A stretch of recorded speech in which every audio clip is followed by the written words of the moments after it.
जय श्री कृष्ण। मैं नीरज।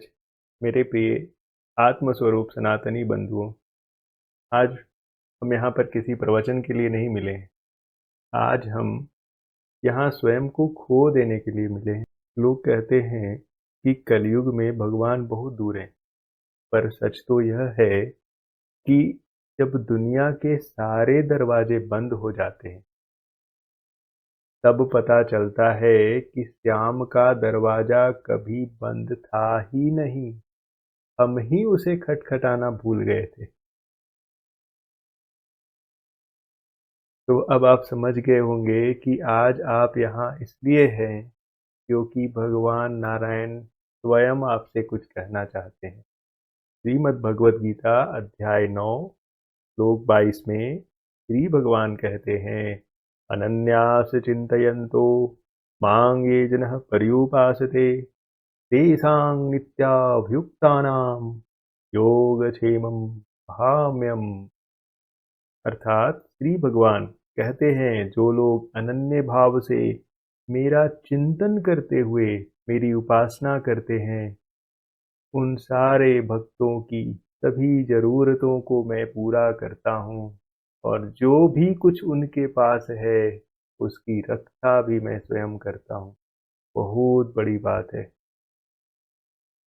कहने का मतलब है, हमारी सोच छोटी हो सकती है, भक्त की झोली छोटी हो सकती है, पर गिरधारी की नजर कभी छोटी नहीं होती है। जहाँ प्रेम हो वहाँ भगवान नियम नहीं रीत भी बदल देते हैं। घबराओ मत कि रात गहरी है, याद रखना कि आधी रात को ही श्री कृष्ण का जन्म होता है। कौरवों की गिनती मत कीजिए, बस यह देखिए कि आपके रथ का सारथी कौन है। बस अर्जुन सी शरणागति चाहिए। जब तक आपका अहंकार, आपका मैं जिंदा रहेगा, तभी तक वो मौन है। जिस दिन आप शरणागत हो जाएंगे, उस दिन पूरा ब्रह्मांड आपके भीतर गोविंद गोविंद गाएगा। आप गोविंदमय हो जाएंगे। तो आइए अब कुछ नई और पुरानी कहानियों के माध्यम से इस श्लोक की गहराई को समझते हैं। सबसे पहले तिरुपान अलवार की कहानी सुनते हैं और देखते हैं भक्ति का लेवल और उसकी शक्ति कैसी होती है और भगवान कैसे ट्रीट करते हैं। पुराने समय की बात है। कावेरी के पावन तट पर एक परम साधक थे, परम भगवान भक्त, सच्चे भक्त। उनका नाम था तिरुप्पान। समाज उन्हें अछूत मानता था। उन्हें मंदिर में प्रवेश भी वर्जित था, लेकिन उनके हृदय के गर्भगृह में साक्षात श्रीरंगम बैठे थे। अद्भुत भक्त थे। लेकिन एक बार मंदिर के पुजारी को गुस्सा आ गया। पुजारी पत्थर उठाता है और तिरुपान पर चला देता है। वो पत्थर तिरुपान के मस्तक पर लगता है। रक्त की धार बह निकलती है। लेकिन इतने पर भी तिरुपान को क्रोध नहीं आया, क्योंकि वो एक सच्चे भक्त थे। उनके मन से एक ही चीज निकली और उनके मुख से भी एक ही चीज निकली। वो था पुजारी के लिए क्षमा प्रार्थना। ऐसे होते हैं भक्त। उन्हें क्रोध नहीं आया। वो पुजारी के लिए भगवान से क्षमा मांग रहे हैं। ऐसे उच्च कोटि के भक्त थे वो। फिर बात आई गई हो गई।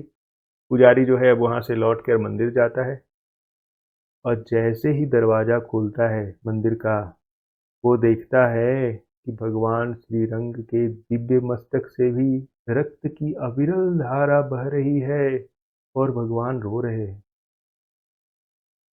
उन्होंने स्वप्न में पुजारी को आदेश दिया, जिस भक्त को तुमने पत्थर मारा है वह मेरा ही स्वरूप है। जाओ और उसे अपने कंधों पर उठाकर मेरे पास लेकर आओ। उस पुजारी को अपनी गलती समझ में आ गई। वह तुरंत तिरुपान को अपने कंधों पर उठाकर भगवान के सम्मुख ले आया।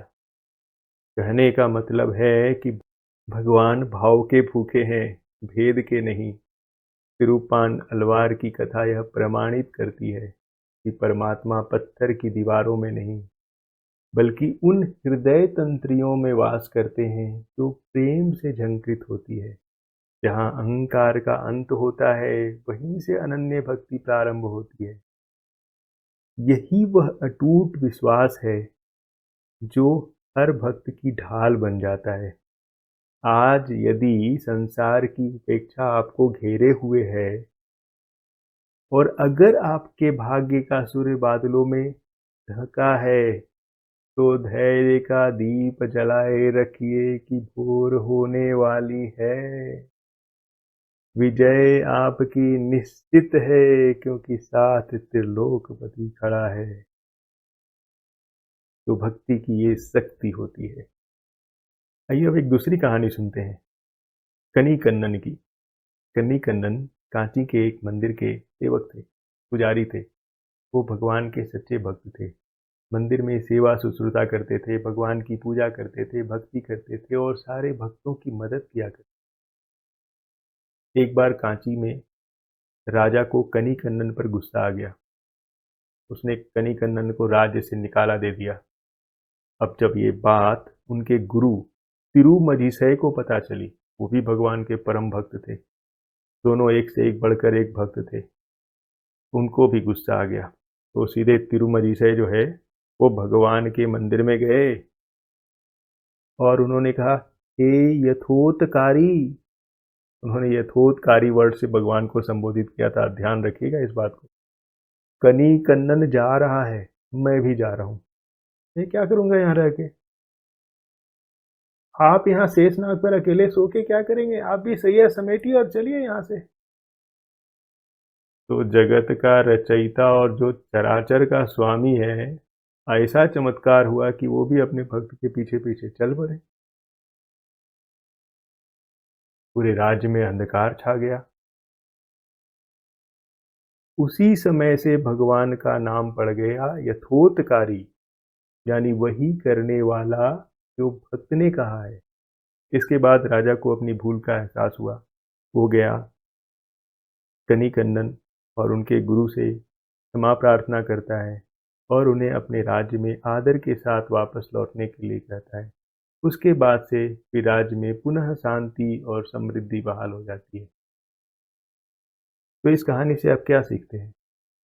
इस कहानी से यही सीखते हैं कि अगर आपकी भक्ति सच्ची है, आपका समर्पण सच्चा है, तो अकेले होने का वो हम मत पालिए, क्योंकि आपके पीछे वो खड़ा है जिसके एक इशारे पर ब्रह्मांड की गैलेक्सियां भी रास्ता बदल देती है। उस अनंत विस्तार के स्वामी को ढूंढने के लिए आपको तारों के पार जाने की आवश्यकता नहीं है।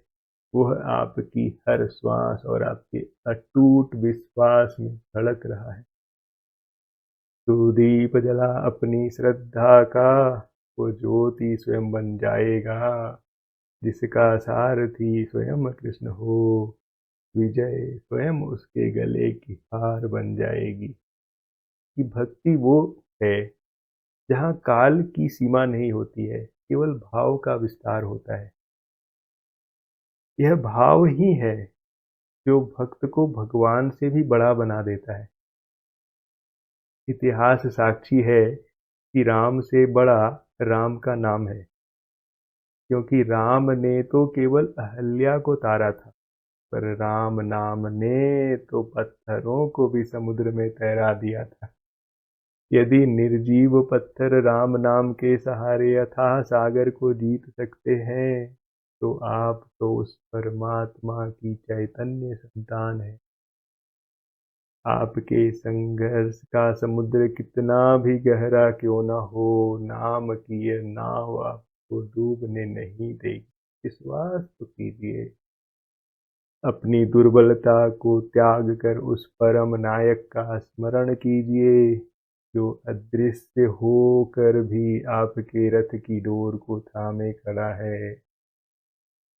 आप योद्धा हैं उस सेना के जिसका नायक अविनाशी है। आप शस्त्र संधान कीजिए, पार्थ की समय का चक्र घूम रहा है। आप अकेले नहीं है पथ पर कि वो पदचाप सुनाई देती है।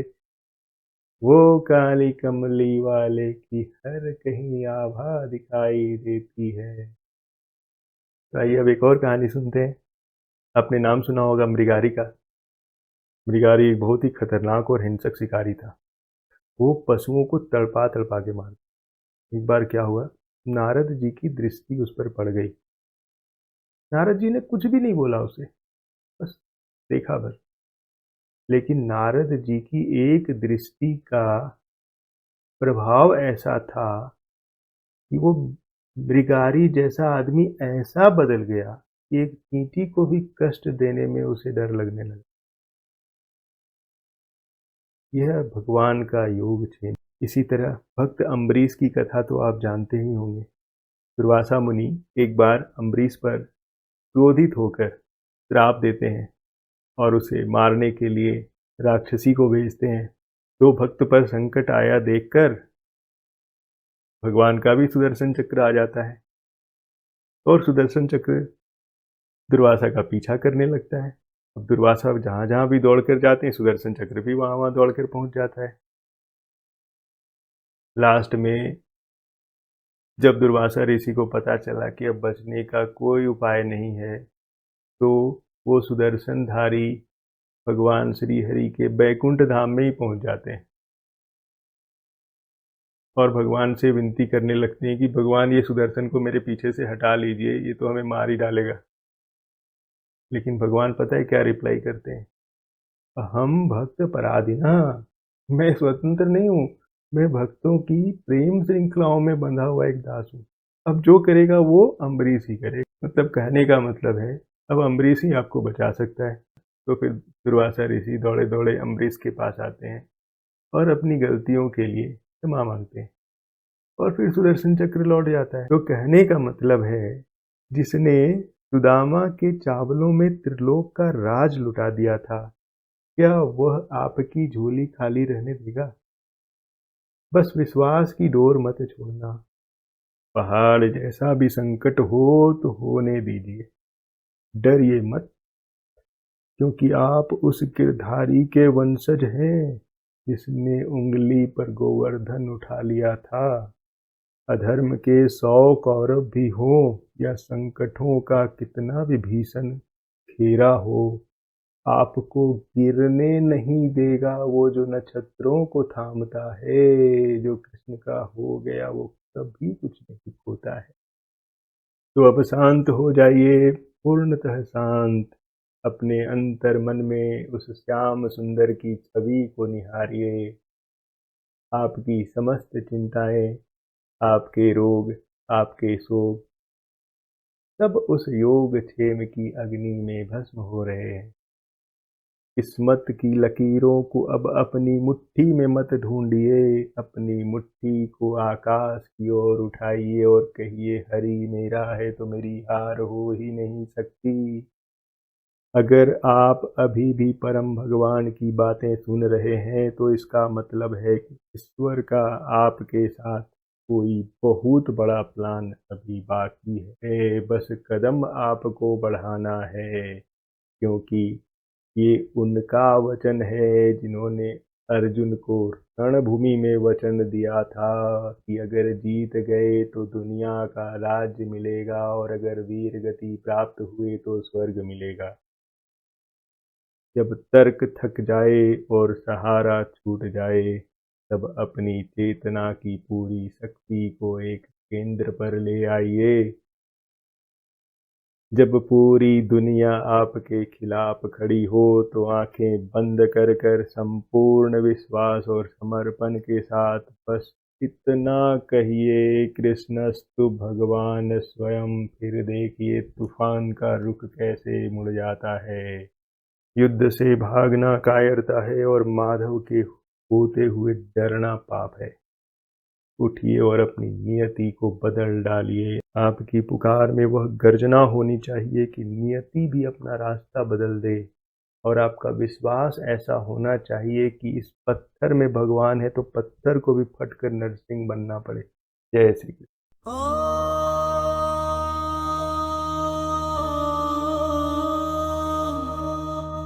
कृष्णा